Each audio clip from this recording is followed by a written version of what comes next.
Hello and welcome to another episode of Can It Family. My name is Jimmy. I'm a child passenger safety technician here in Canada. So I want to show you exactly how Clek seats fit inside this, the 2025 Honda Civic Hatchback.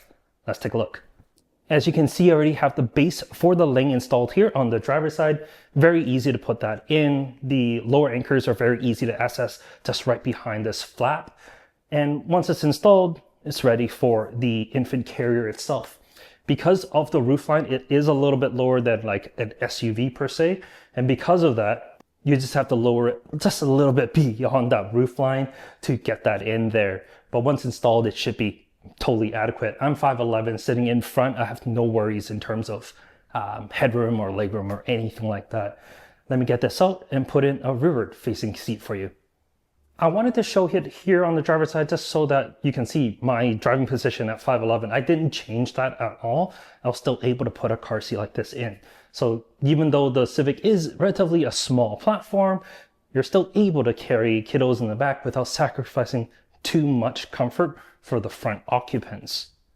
And I did want to show as well, this is a Clek flow-in forward facing using the lower anchors installed as you can see there. As for the upper anchor, it goes up and around the headrest. So it goes up and over the headrest. If you have two, it goes right over the headrest and right into the upper anchor there. Upper anchor on the sides are right there behind the seat, and upper anchor in the center is just right there.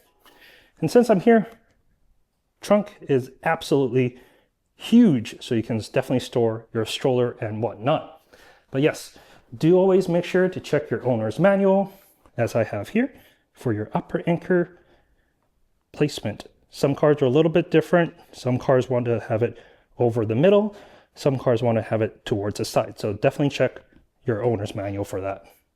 But that should really be it for the Honda Civic here. If you do have any questions, leave them in the comment section down below and I'll be more than happy to get back to you on that.